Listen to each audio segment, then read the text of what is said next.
Hello and welcome in to another edition of the In the Money podcast for KeenelandSelect.com. Tom Leach, along with Keeneland's director, Simon Key, inch closer to Oaks and Derby weekend, and preps for both of those races headline the card at Turfway Park, which is where we're going to start. Their 10th race is for 3-year-old fillies. It's the Bourbonette, grade 3. Distance is a mile, eighth of a mile shorter than the one for the boys. And I thought this was a pretty wide-open race. How did you see the Bourbonette? Yeah, one of the toughest things when you look at a stakes race like this, Tom, is a lot of these horses, a lot of these fillies in particular, don't have any experience on the poly track, or if they do, it's very limited. So you try to decipher the form that they've carried on turf. I do like a horse that does have some poly track experience, and on the outside a little bit on the 12th hole is Bossy for Wayne Catalano. And she started her career at Arlington with a couple of poly-track races and won there by 2.5 to break her maiden. Brought her to Keeneland in October and obviously did not care for the dirt at all, but has run 3 good races since then on either poly or turf, including a prep race at Turfway in the Cincinnati Trophy. So I think Bossy comes in the race pretty well. Really not. There's a couple of horses in here that are going to get sweet success. The 7-horse is obviously going to take a lot of beating for Rusty Arnold, 90 buyer last time out at Gulfstream, but again has not had any polytrack success. And I'm not sure that Rosario is his horse is scratched out of the Spiral. So Imperia scratched early today for the Spiral. So I'm not sure that Rosario will be in to ride sweet success, but he may still come. She's going to get a lot of support. Destiny, the 6, is the other horse, the other Catalano horse that a lot of people will bet. All 4 straight wins at Charlestown, or 3 straight wins at Charlestown, sandwiched by a win at Churchill Downs. But I'm going to take a shot here with Bossy. I think it's a wide-open race, and you can get a lot of value. Charlotte Ray is the other horse that will get a lot of support off of the Golden Gate win. But Bossy is my pick. I am pitching the favorites here and going to a 15-1 shot for the Ramsey Maker team. Last race just looks like a prep for this. She won her debut at First Asking last year, and that suggests a horse with a good bit of talent. And I think that last one was just prep to get her primed for the second start off the layoff and well drawn down near the inside in a mile race. So I'm going to take Walk in a Kitten, use her with Harlan's Destiny, one of the ones you mentioned, also with the 3 Don't Leave Me and the 8 Flat Deposit. And I think this is a race that gives a decent chance to light up the tote board a little bit. 11th race is the marquee race on the card, the grade 3 Spiral for the boys. 3-year-olds going a mile and an 8th, and Imperia was the one that I liked, and then came word that he was going to scratch. So I went to Royal Sun, very impressive winner of the prep for this, the John Battaglia, and the horse that was the heavy favorite that they bled. But I don't know that he would have beaten Royal Sun anyway. This horse looked like he really took to the track at Turfway. Now, he went wire to wire, and sometimes that can give you an artificial idea of the horse's ability. But I thought he looked legit. I think he can come right back and run a similar race and win this from the inside for Pletcher, the 1 Royal Sun. And then I'm going to use him with the 11 Meta Boss, who I think is vulnerable here. I don't think he certainly towers over the field. The Bethune for Mark Casse. Mike Smith's coming in to ride. I think he's really dangerous. The 8 Task Force Glory for Makers, a real long shot worth a look at for me. I think want to see how the track's playing. If it's against the inside, then I'd lean more toward Conquest Typhoon. But for now, I'm giving number 1 Royal Sun in the Spiral. How about you? This is that a lot of them don't have synthetic experience, and Royal Sun stands out because of the last race and because the Battaglia was so impressive. But I'm betting that he's going to get some competition on the front end from Watch Your Own Bobber, a couple of the horses on the outside, Conquest Typhoon, Pete for the lead. So I'm going to take a shot here. I like Giroux on this, in this coming from the fairgrounds, named Wireless Future. And I love the buyer pattern. It's very seldom that you see a buyer pattern that goes 59, 66, 79, 79, and 86. So he leveled out the last 2 races, comes back and jumps up to an 86 on a race taken off the turf. And again, he doesn't have any synthetic experience, but Tom gets them ready, and they're shipping up from fairgrounds. Giroux is riding, and it's 12-1 price. So I really like Wireless Future at that price.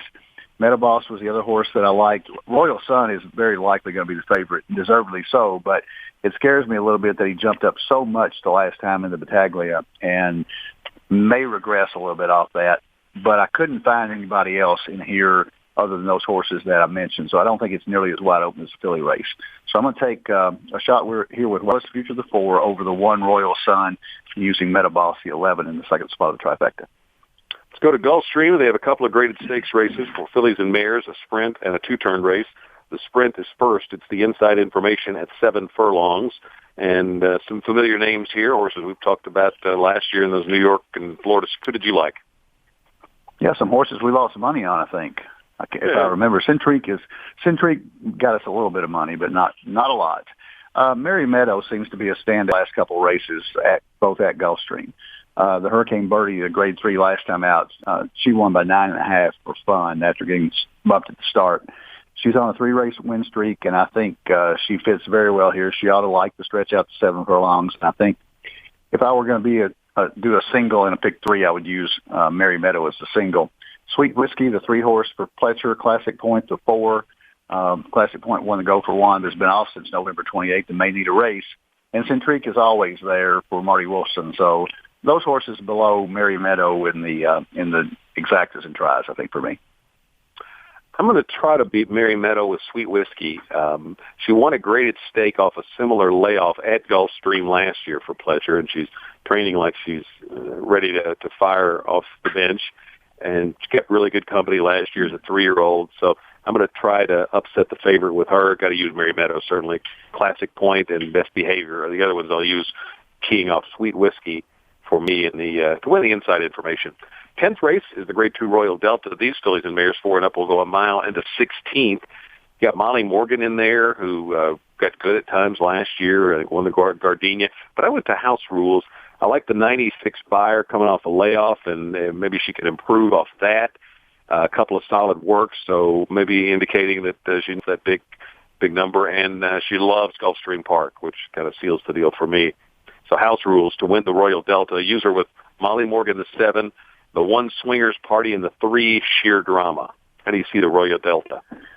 I liked Molly Morgan. I was between the 2 horses that you mentioned with House Rules, but I went back and watched the Rampart, and I actually liked Sheer Drama off that race a little bit, maybe even with House Rules. And House Rules with Castellano is going to get a lot more play, I think. So I think you got to put Sheer Drama in there. But I think Molly Morgan could get to the lead from the outside, or could run a stalking trip right off Flores Island.